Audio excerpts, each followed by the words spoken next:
Okay, so our next topic in enhancement in food production, it is the tissue culture. Uh, Before the tissue culture, we have studied about the mutation breeding, and before that, we studied about the technique of hybridization. तो tissue culture क्या है? It is a technique of growing the plant in vitro. In vitro मतलब in laboratory condition, test tube में या कि फिर flask में. तो लेबोरेटरी कंडीशन में प्लांट्स को ग्रो करना, ये इसकी एकदम बेसिक मीनिंग है टिश्यू कल्चर की. So as we can see here, it is the technique where isolated cells, tissues और ऑर्गन फ्रॉम द प्लांट. मतलब हम एक प्लांट से या तो सेल ले सकते हैं, या कि फिर जो है कोई पर्टिकुलर टिश्यूज़ सेल्स का ग्रुप ले सकते हैं, या कि पूरा ऑर्गन ले सकते हैं. पूरा ऑर्गन जैसे कि हमने बड ले लिया, या कि फिर जो है लीफ ले लिया या ट्यूबर ले लिया, और उसको हम इन विट्रो ग्रो करते हैं.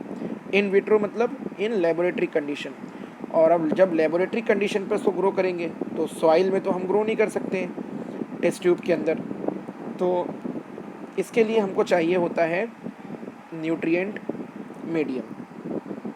तो टेस्ट ट्यूब में या के ग्लास ट्यूब में उसको न्यूट्रिएंट मीडियम पे ग्रो करना, ये टेक्निक होती है टिश्यू कल्चर की टेक्निक. और ये एक सब टेक्निक है जो कि आती है बायोटेक्नोलॉजी के अंडर में, प्लांट बायोटेक्नोलॉजी के अंडर में आती है. अब जब हम प्लांट के पार्ट को, टिश्यू है, सेल है या ऑर्गन है, जब उसको हम कल्चर मीडियम में ग्रो करते हैं तो हमको जो सबसे इम्पॉर्टेंट रिक्वायरमेंट होती है वो होती है असेप्टिक कंडीशन मेंटेन करना. तो असेप्टिक कंट्रोल कंडीशन का मतलब ये होता है, असेप्टिक की मीनिंग होती है जर्म फ्री इन्वायरमेंट. मतलब ऐसी कंडीशन मेंटेन करना जहाँ पर micro organism, unwanted micro organisms का कोई कॉन्टामिनेशन ना हो. तो जर्म फ्री माइक्रो ऑर्गेनिज्म वाली कंडीशन को मेंटेन करना, ये एक बहुत इंपॉर्टेंट स्टेप होती है. इसको कहा जाता है असेप्टिक कंडीशन.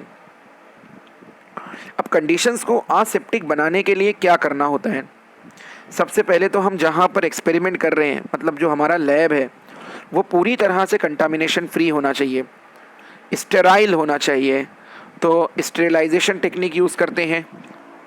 जिस टेबल पर हम लोग टेक्निक या एक्सपेरिमेंट परफॉर्म करने वाले हैं वो टेबल पूरी तरह से स्टेराइल होना चाहिए.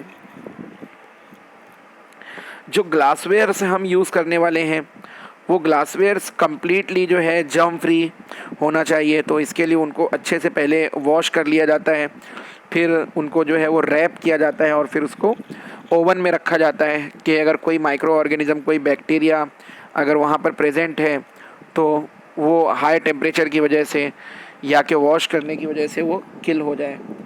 तो असेप्टिक कंडीशन मेंटेन करना बहुत ज़रूरी होता है. अगर हमने अपने एक्सपेरिमेंट के बीच में असेप्टिक कंडीशन को मेंटेन नहीं किया तो जो हमारा कल्चर मीडियम होगा या हमारा जो एक्सपेरिमेंटल मटेरियल रहेगा वो कंटामिनेट हो जाएगा और हमको डिज़ायर्ड रिज़ल्ट ऑब्टेन नहीं हो पाएगा. So, to maintain aseptic condition is one of the prime requirement. Now the part of the plant, plant का वो पार्ट जो हम लोग टिश्यू कल्चर के लिए यूज़ करते हैं, that part is called as explant. ये टर्म याद रखना है हमको. एक्सप्लांट किसको कहते हैं? उस पार्ट को जो हम यूज़ कर रहे हैं टिश्यू कल्चर के लिए. अब कौन सा पार्ट यूज़ कर सकते हैं? कोई सिंगल सेल यूज़ कर सकते हैं, या कि लीफ का कोई पार्ट यूज़ कर सकते हैं, या मोस्ट प्रिफरेबली अपाइकल बड या कि एक्सिलरी बड यूज़ किया जाता है. तो ये सभी पार्ट्स जो प्लांट के होते हैं जिनको हम यूज़ करते हैं टिश्यू कल्चर टेक्निक में, these plant parts they are called explant. अब ये जो पूरी टेक्निक है टिश्यू कल्चर की, ये बेस करती है एक बहुत बेसिक प्रिंसिपल के ऊपर जिसको कहा जाता है टोटीपोटेंसी. तो आपने कहीं ना कहीं ये वर्ड जो है वो सुना होगा टोटीपोटेंसी का. सो टोटीपोटेंसी क्या होता है? It is the ability of a cell, living plant cell, ability of a living plant cell to grow, divide, redivide and give rise to a whole plant. मतलब एक सिंगल सेल है, उसको हमने जो है प्लांट से सेपरेट किया और उसको कल्चर मीडियम में रखा है और उसको पूरी आइडियल कंडीशन हम प्रोवाइड कर रहे हैं। और हमारे आइडियल कंडीशन प्रोवाइड करने के बाद में कल्चर मीडियम के अंदर न्यूट्रिएंट को एब्जॉर्ब करके वो सेल क्या करेगा, डिवाइड होगा। अब डिवाइड होगा तो बहुत बार डिवाइड होगा तो पहले जो है वो एक क्लम्प बनेगा, मतलब पूरा एक ग्रुप ऑफ सेल बनेगा। और फिर उसके बाद में with the help of different plant hormone को यूज़ करके हम उसके अंदर रूट और शूट प्रोड्यूस करेंगे।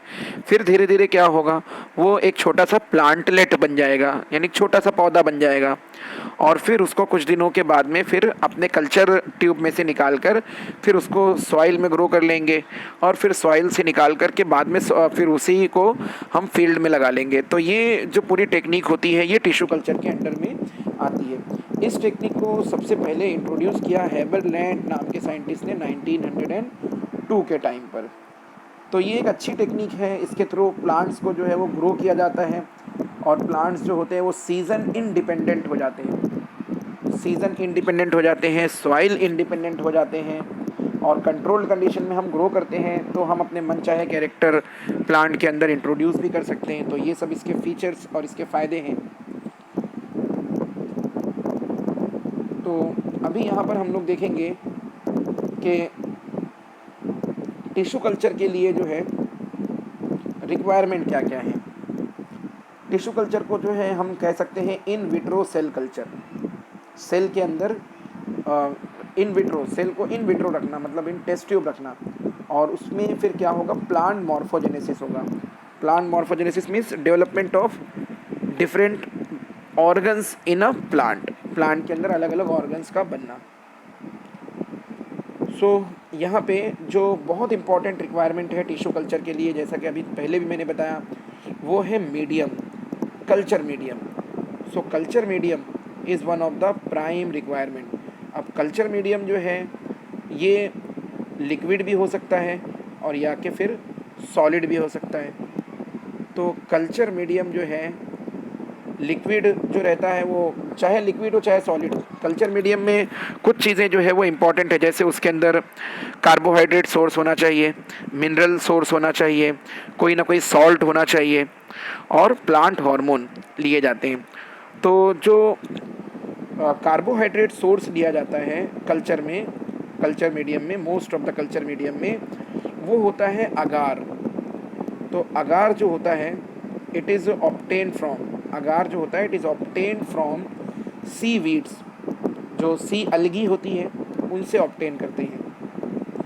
फिर कार्बोहाइड्रेट होना चाहिए, उसमें प्रोटीन का सोर्स होना चाहिए, कुछ फैट होना चाहिए, वाटर तो रहेगा ही, सब इसमें डिजॉल्व रहेंगे, और कुछ प्लांट ग्रोथ फैक्टर्स होना चाहिए। ये सब मिला करके बनता है कल्चर मीडियम। अब जो मोस्ट प्रेफरेबल कल्चर मीडियम है वो एक साइंटिस्ट के नाम पर है, दो साइंटिस्ट के नाम पर है। It is called Murashige and Skoog medium, MS medium short में बोलते हैं इसको। तो इन्होंने सबसे पहले जो है इस कल्चर मीडियम को बनाया था, तो उनके नाम पर ये कल्चर मीडियम है ना। अभी कल्चर मीडियम जो है या कल्चर मीडियम की बेसिस पर हम 3 टाइप के टिश्यू कल्चर बताते हैं, मतलब 3 टाइप हैं उसके। Based on nature of explant की बेसिस पर सेल कल्चर हो सकता है, इंडिविजुअल सेल को हम लोग कल्चर कर सकते हैं, ऑर्गन कल्चर हो सकता है और या के एम्ब्रियो कल्चर हो सकता है, इवन एंथर कल्चर भी हो सकता है। एंथर लेकर के उसको कल्चर करते हैं तो उससे हैप्लॉइड प्लांट ऑब्टेन करते हैं। फिर उसके बाद में नेचर ऑफ कल्चर मीडियम की बेसिस पर, based on nature of culture medium की बेसिस पर 2 टाइप के होते हैं। एक तो कल्चर मीडियम जो है वो सॉलिड हो सकता है और या के लिक्विड हो सकता है। तो अगर सॉलिड कल्चर मीडियम पे हम लोग प्लांट के एक्सप्लांट को ग्रो करते हैं तो उसको कहा जाता है कैलस कल्चर। कैलस जो होता है वो अनडिफरेंशिएटेड मास ऑफ सेल होता है। और लिक्विड कल्चर मीडियम के ऊपर जो प्लांट का एक्सप्लांट ग्रो करते हैं it is called suspension culture. तो ये तो हो गया कल्चर के बारे में। Now we will see the first requirement जो अभी हमने डिस्कस की, it is the maintenance of aseptic condition, aseptic condition maintain करना। सो असेप्टिक कंडीशन जो मेंटेन होती है इसमें स्टेरिलाइजेशन बहुत ज़रूरी होता है। स्टेरिलाइज करना, जिसको हम बोल सकते हैं सैनिटाइज करना, मतलब पूरी तरह से micro organism free environment create करना। तो कौन सी चीज़ें स्टेरिलाइज करने की ज़रूरत होती हैं? ग्लास वेयर्स जो हम यूज़ करने वाले हैं, जैसे टेस्ट ट्यूब हो गए, पिपेट्स हो गए, और बीकर्स हो गए, फ्लास्क हो गए, ये सभी चीज़ें। तो इनको स्टेरिलाइज करने के लिए जो है या तो हम डिटर्जेंट यूज़ करते हैं, और या कि फिर ओवन के अंदर रख करके उसमें से हॉट एयर पास करते हैं। तो उसकी वजह से अपना जो ग्लासवेयर होते हैं वो स्टेरिलाइज हो जाते हैं। मीडियम को भी जो है स्टेरिलाइज करना होता है, जो न्यूट्रिएंट मीडियम हमने बनाया। तो मीडियम को स्टेरिलाइज करने के लिए हम यूज़ करते हैं ऑटोक्लेव। अभी ये ऑटोक्लेव जो है ये क्या होता है? सो ऑटोक्लेव जो होता है, it work on the principle of pressure cooker. ये ऑटोक्लेव जो होता है ये प्रेशर कुकर के प्रिंसिपल पर काम करता है।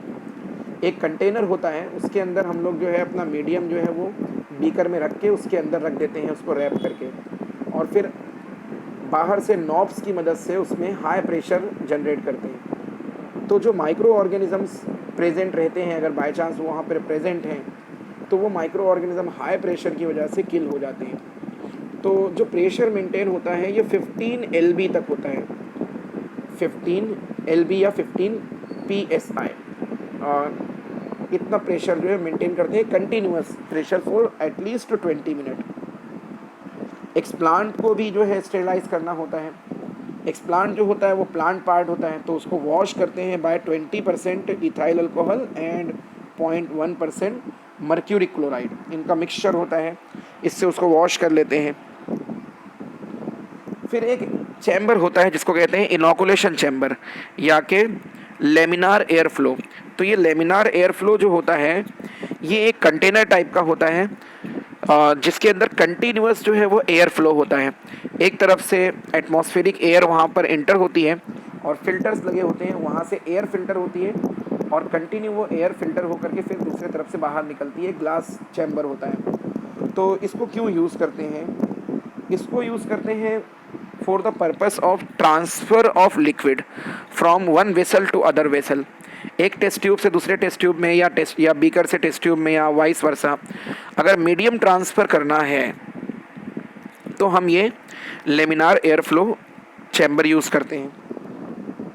अब इसमें यूवी लाइट को, यूवी रेस को यूज़ करते हैं एक्चुअल इनोकुलेशन परफॉर्म करने के लिए। मतलब जब ट्रांसफ़र हमको करना होता है तो उसके पहले जो अपना लिक्विड होता है वो लिक्विड इसके अंदर रखते हैं, और लिक्विड इसमें रखने के बाद में वहाँ से यूवी रेस को पास किया जाता है, और जब यूवी रेस पास होते हैं तो जो अपना न्यूट्रिएंट मीडियम हो जाता है वो पूरी तरह से स्टेराइल हो जाता है। तो ये असेप्टिक कंडीशन मेंटेन करना एक बहुत बड़ा स्टेप होता है, क्योंकि इसके बगैर जो है पॉसिबल नहीं है, पूरा एक्सपेरिमेंट पॉसिबल नहीं है इसके बगैर। तो ये तो हमने देख लिया कि पहली रिक्वायरमेंट है असेप्टिक कंडीशन को मेंटेन करना। कुछ अदर कंडीशंस भी हैं जो इस एक्सपेरिमेंट के लिए रिक्वायरमेंट है, जैसे टेम्परेचर मेंटेनेंस है, 18 से 20 डिग्री के बीच का टेम्परेचर है। PH of the nutrient medium maintain करना होता है, 5 से लेके 5.8 आइडियल है। एरेशन करना होता है, पर्टिकुलरली अपना अगर सस्पेंशन कल्चर है तो उसके लिए एरेशन ज़रूरी है, क्योंकि वहाँ पर जो है कंटिन्यूस एयर सप्लाई होना चाहिए। सेल्स को ग्रो होने के लिए ऑक्सीजन चाहिए, तो उनको जो है बीकर्स में रखते हैं और उनको कंटिन्यूसली शेक करते हैं, उनको हिलाते रहते हैं एक मशीन के ऊपर रख करके। तो सस्पेंशन कल्चर के लिए रिक्वायरमेंट होती है। अब हम देखते हैं इसकी टेक्निक को। तो डायग्रामेटिकली हम इसकी टेक्निक को यहाँ पर देख सकते हैं।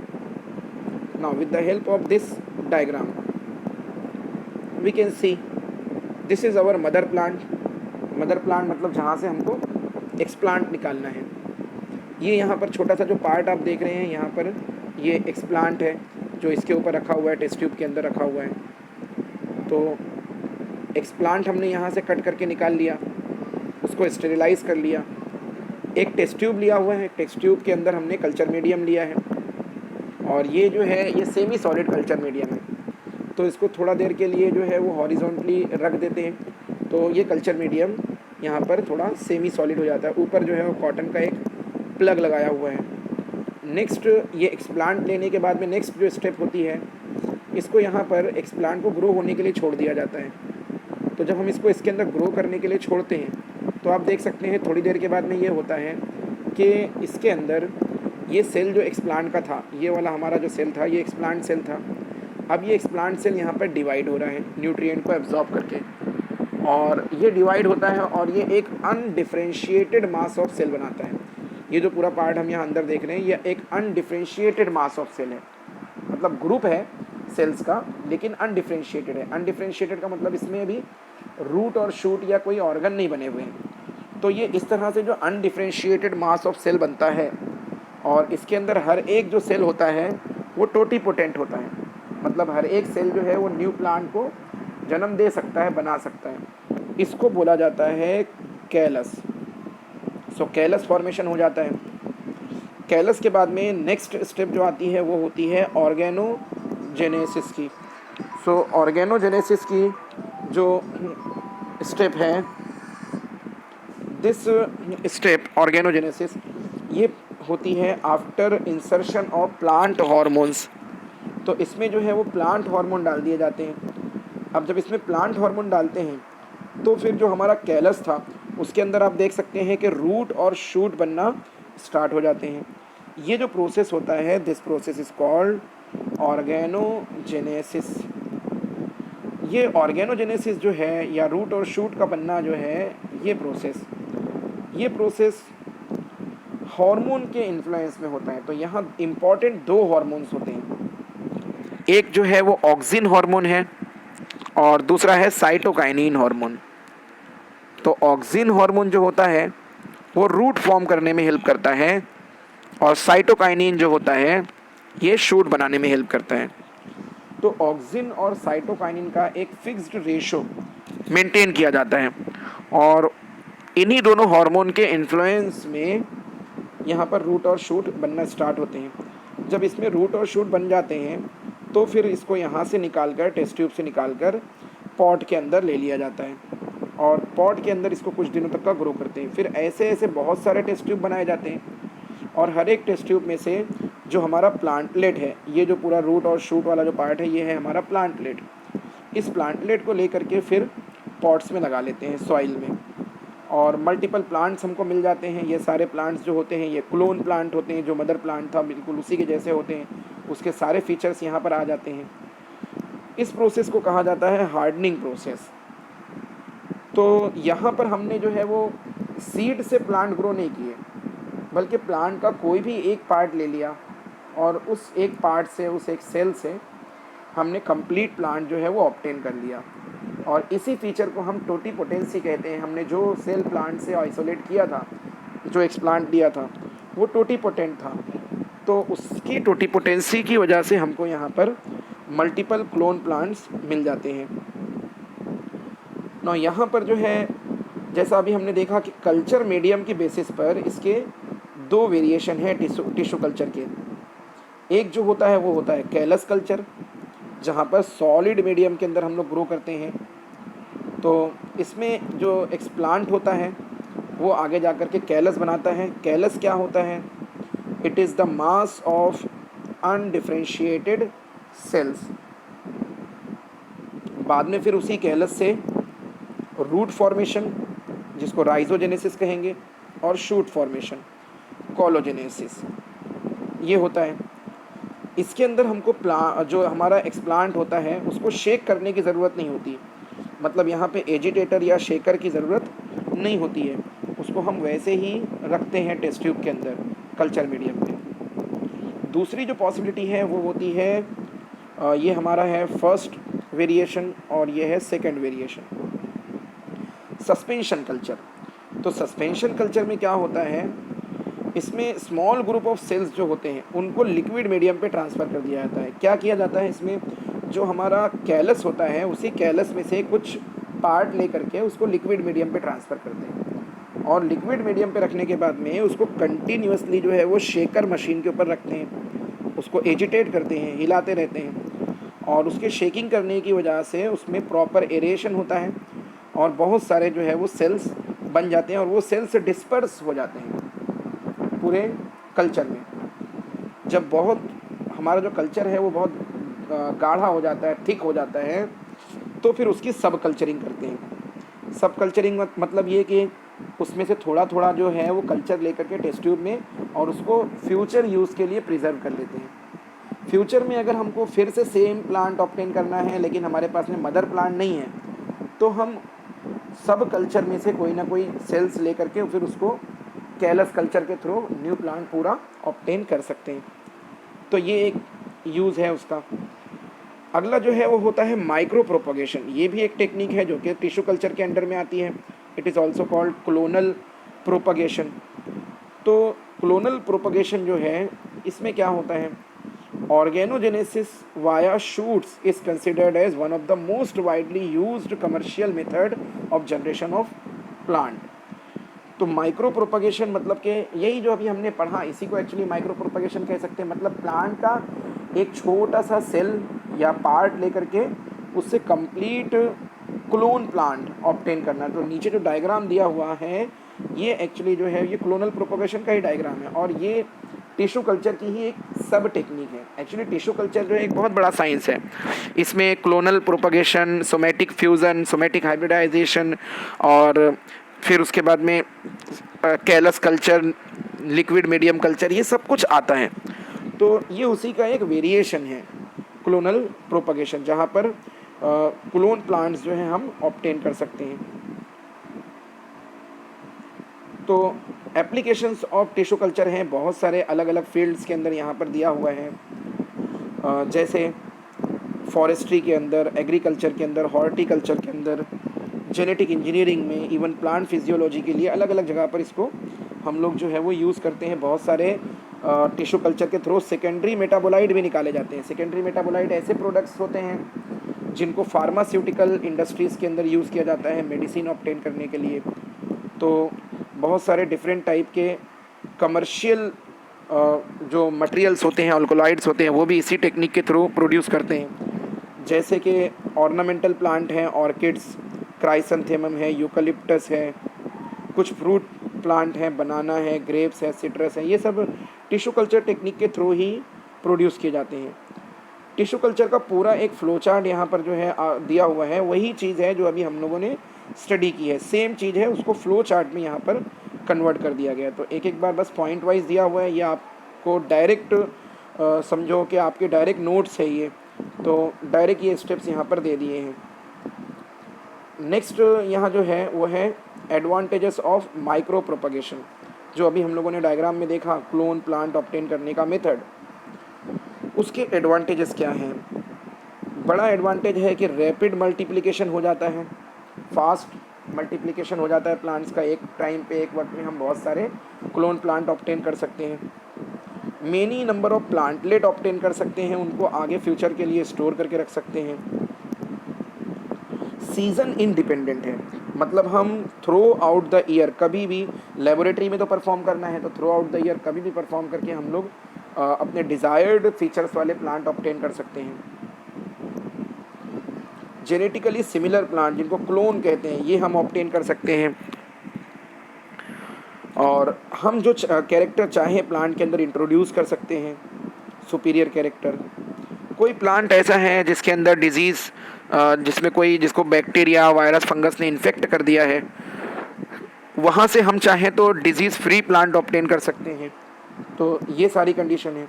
ऐसी स्पेसीज़ जो इंडेंजर्ड हैं, ख़त्म हो रही हैं, ख़त्म होने की कगार पे हैं, उनको हम लोग इस टेक्निक से मल्टीप्लाई करके प्रिजर्व कर सकते हैं, प्लांट को हम सेव कर सकते हैं। तो ये सब जो है इसके बेनिफिट्स हैं, एडवांटेजेस हैं। और यहाँ पर विद द हेल्प ऑफ एक टेक्निक है इसके अंदर जिसको कहा जाता है सोमेटिक हाइब्रिडाइजेशन टेक्निक।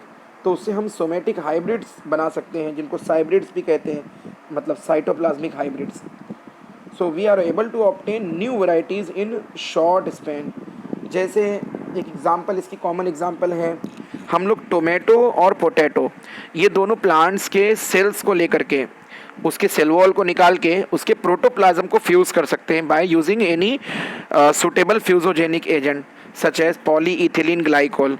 तो टोमेटो और पोटैटो के सेल्स को फ्यूज़ करके और फिर उसको टिश्यू कल्चर की टेक्निक के थ्रू ग्रो करके उससे एक न्यू हाइब्रिड, दोनों का हाइब्रिड प्लांट ऑब्टेन किया गया है जिसको पोमेटो कहा जाता है। सो टोमेटो और पोमेटो के फ्यूज़न से टोमेटो और पोटैटो के फ्यूज़न से पोमेटो बनाया गया है। ये एक एग्जाम्पल है सोमेटिक हाइब्रिड का या साइब्रिड का। तो ये सारी टेक्निक्स जो हैं ये पॉसिबल हैं after using the steps of tissue culture. तो यहाँ पे डू यू नो करके एक क्वेस्ट दिया हुआ है। हाई यील्डिंग वैरायटीज़ लाइक इसमें बनाना है, उसका नाम है श्रीमती, और फिर Basrai and G9 are mostly used in Maharashtra.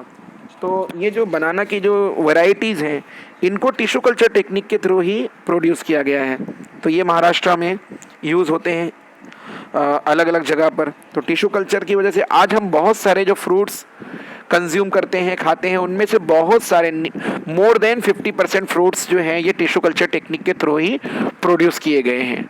तो ये है हमारी टेक्निक टिश्यू कल्चर की। तो यहाँ पे आज ये सेशन जो है हम लोग स्टॉप करते हैं। नेक्स्ट हमारा जो टॉपिक होगा वो रहेगा सिंगल सेल प्रोटीन।